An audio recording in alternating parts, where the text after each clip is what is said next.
अशोक चौकात गाळ्यात दारूची मैफिल तर हातगाड्यावर मटक्याची चलती।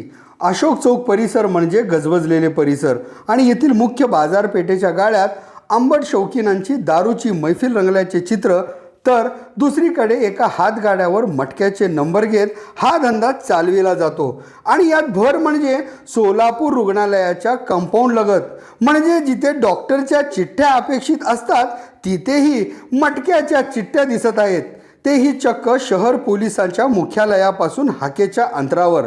तरी पण हे दृश्य सर्वसामान्यांना दिसत असताना संबंधित प्रशासनाला का दिसत नाही, का दिसूनही पाहण्याची इच्छा नाही, हे मात्र समजेनासे झाले आहे।